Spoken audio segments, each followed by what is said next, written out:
Subaru is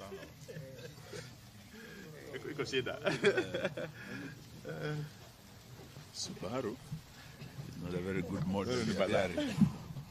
They're spoiling a very good model of a car. Where is your area? Okay. Are we set? A very good afternoon, ladies and gentlemen of the press.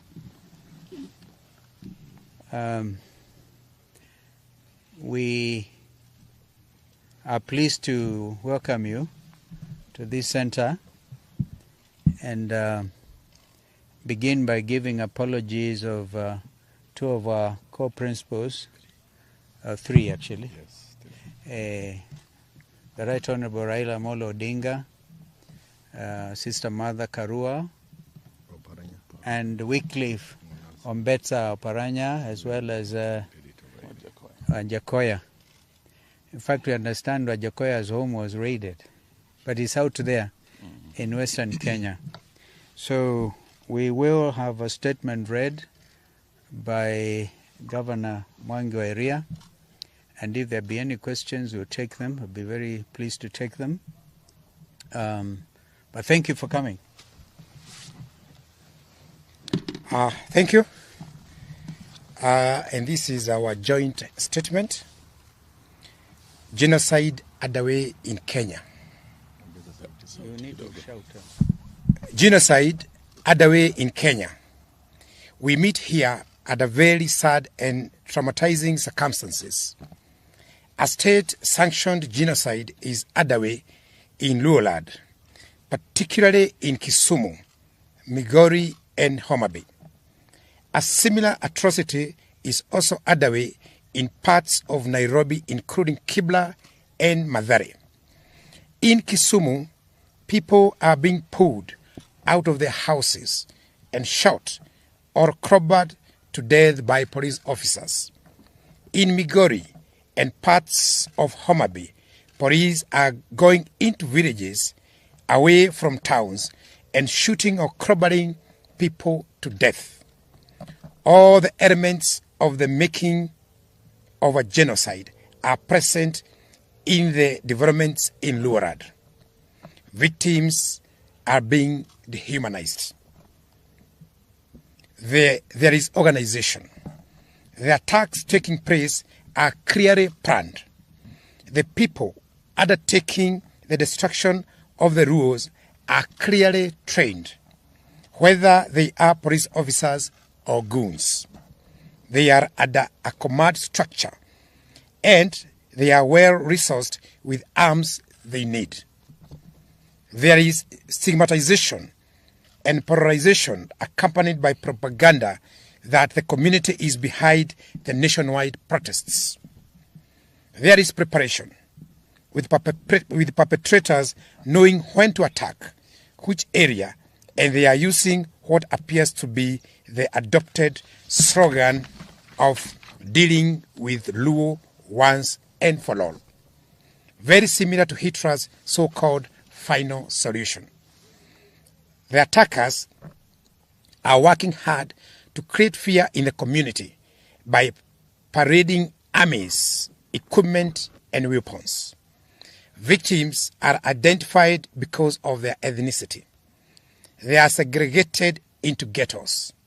They are being starved and their property destroyed or scattered away. Murders are taking place in ways that are deliberate and systematic campaign of violence. This crackdown has been concentrated in slums and other low-income areas of the county where the so-called hustlers, in whose name the interests the Kenya Kwanza regime claims to govern. We condemn the unacceptable and illegal massacre of the Luo community, whose only crime is to participate alongside other Kenyans in protests against Kenya Kwanza policies. We condemn and demand an immediate end to the traumatization and profiling of the Luo community, particularly the children who are being made to pay a price they do not understand. The genocide underway in Luolad is not accidental.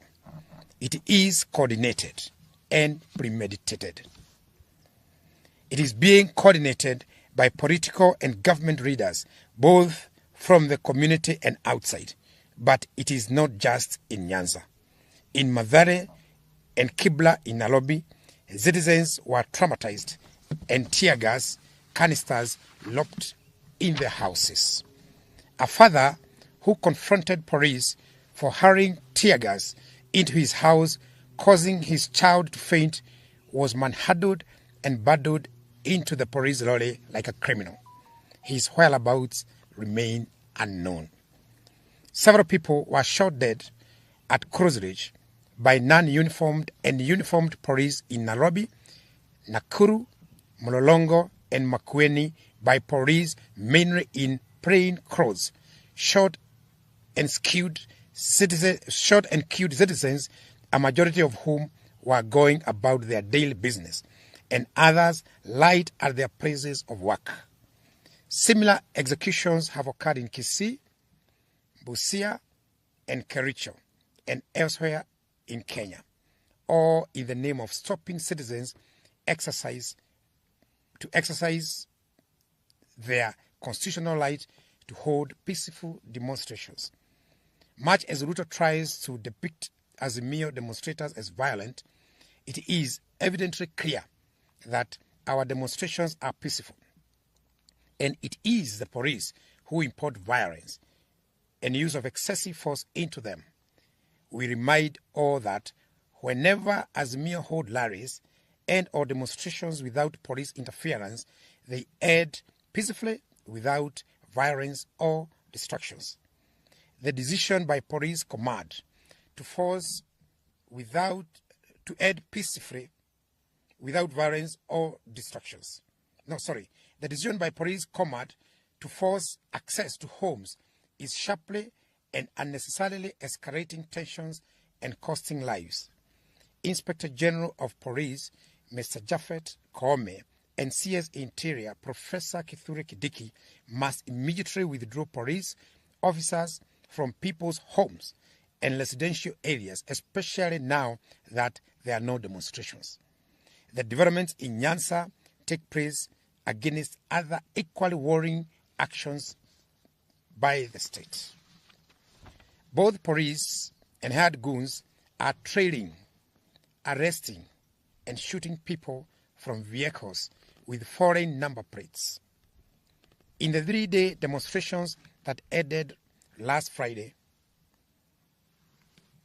that was yesterday, South Sudan and Tanzania number plates were visibly deployed.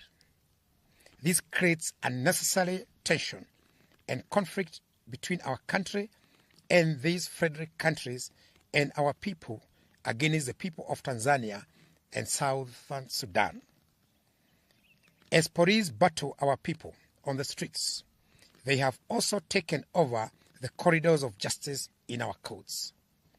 We saw police attacking families of people seeking justice in court. We saw Honorable Babu Owino being abducted and ferried away from court corridors after being released on bail. We saw the media being attacked and chased from court corridors as they did their job of informing the world of developments in the country. Azimio readers are being put under house arrest, constant surveillance, and persistent threat of being arrested. We demand the unconditional release of all the Azimio readers and supporters who are still being held incommunicado. These developments also happen against the backdrop of constant verbal, unwarranted, diatribe against Uhuru Kenyatta, the fourth president of Kenya, and Ruto's boss for 10 years from 2013 to 2022 August. The withdrawal of security of his mother, Mama Ngina Kenyatta, the attack on his son, Jomo, by uniformed police, claiming to be police, and the attack and vandalization of the Kenyatta family Northern's farm. These are all acts of grave provocation, not only to Uhuru Kenyatta, and his family, but also to all right-thinking Kenyans. Clearly, Ruto has, for all intent and purposes, suspended the Constitution of Kenya and is following his whims.